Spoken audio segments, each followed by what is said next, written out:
We're now joined by Congresswoman Delia Ramirez of Illinois. She serves on the House Homeland Security and Veterans Affairs Committees. Congresswoman, thank you also for joining us this morning. The chairman of the Homeland Security Committee, Garbarino, requests that ICBP USCIS testify for an upcoming oversight hearing. The individuals that he requested: U.S. Customs and Border Protection Commissioner Rodney Scott, U.S. Citizenship and Immigration Services Director Joseph Edlow, ICE senior official performing the duties of the director, Todd Lyons. You serve on this committee. This is a Republican who's saying they want to hear more. What do you want to hear from the folks that I just read off? Well, first of all, I'm grateful that Garbarino's finally bringing them in. We have been demanding to see each and every one of them for quite a while. And so even this past week, I said it on the record, a couple of weeks from now, it's too damn late. They need to be here right now. And so I expect that immediately when we come back in the week of the February 1st, that they're there before us. But here's a point. I want to know why they think it's acceptable to kill U.S. citizens. I want to know why they think it's acceptable to arrest and put 5-year-old children in detention, or 14-year-old autistic children from my own district in detention. The list of the things that they are doing is unconscionable and lawless. And I continue to say this is not an agency that has gone rogue. It is an agency that's rotten from the inside out. And no one little fix here or there is going to change what they're doing, because they're killing people and then they're lying about it. I think the most important thing you have to also see is every time Kristi Noem or Trisha or others call a person, a victim, a domestic terrorist, is to justify the killing, justify the lawlessness, and justify the fact that they're not going to even investigate what they did. It's unacceptable. It's why people are saying this whole reform thing isn't enough. It needs to be abolished. We didn't have ICE in 2002 and 2001. We didn't go back to a life where we didn't have it. We had other mechanisms of justice where we protected due process and Constitution. Congresswoman, I want to ask you about the message that's coming from Republicans. Riley Gaines last night tweeted, "It's so easy not to get shot by ICE." The implication being that Americans should not utilize their First Amendment protected right to protest, to demonstrate peaceful protest. What kind of guidance are you providing to your constituents who are scared to go out and protest right now? And are Democratic lawmakers going to head to Minneapolis to protest what ICE is doing to this city? Yeah. Look, protest is the very fabric of our country. If you're telling people not to protest, not to speak up, to stay quiet, to break into submission, then we might as well have given up on our democracy and our future.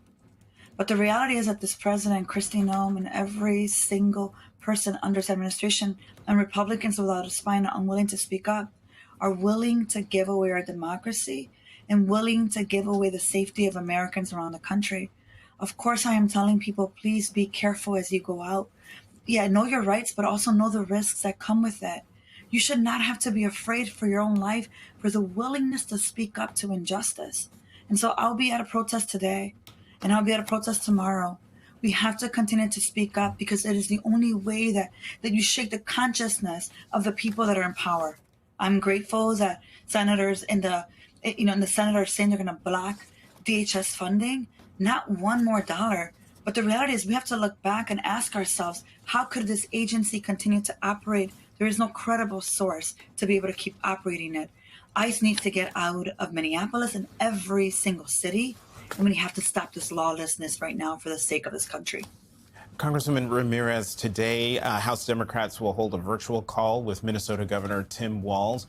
One, will you be on that call? And two, what do you hope to hear from him? What would you like to ask him? Yeah. Look, yes, of course I'll be on that call, and I think most of my colleagues will be on that call. We're desperate to figure out how we could be helpful. But remember, I'm in Chicago. We have felt some of this pain already, and so when I look at the footage there, it is so triggering. And people in Chicago are asking the question, what will happen when they come back to Chicago? What will happen when they get to another city? Look, I want to hear from him. What are the ways that we continue to be helpful in Congress? What are the ways that we continue to be supportive of Minnesota? And what are the ways that we stop this lawlessness? I think that's what's most helpful. We are in solidarity with him, but we also know that every other city in this country is preparing itself to be next, because what he wants to do is destroy our democracy and our ability to protest and our ability to speak up to the injustices. We can't forget Liam.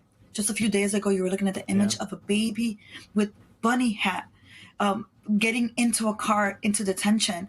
The faces of our children, the faces of Alex, of Renee, of Silverio have to be front and center. What do we do to stop, and how do we help Minnesota?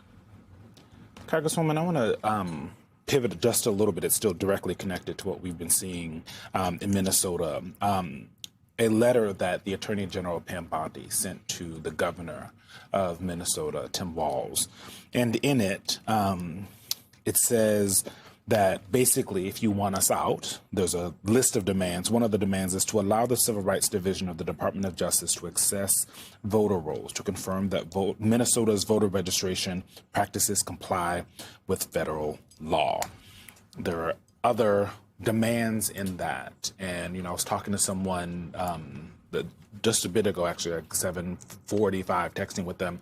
And they said it read like a ransom note. Right? If you want us to leave your state, if you want to dial down the temperature, Governor Walz, we want these things, including voter rolls. What does that tell you about this Attorney General and the Department of Justice? It tells you everything you need to know about Pam Bondi, about Donald Trump, Kristi Noem, Pete Hegseth. They're authoritarians, and they're trying to take over this country, and they no longer think we need elections. And if they think they can have their voter rolls, if they think that they can attempt to disrupt our ability to have free and fair elections, that they will continue to have the lawlessness that you're seeing on the ground. It was never about immigrants. It was never about criminals. This is about terrorizing anyone that is willing to stand up for our Constitution, for the American people. They want your voter rolls. They want our voter rolls because they don't want to see free and fair elections anymore. And the only way that they win the majority, they keep the majority in November, is by stealing the election. That's exactly what they want to do.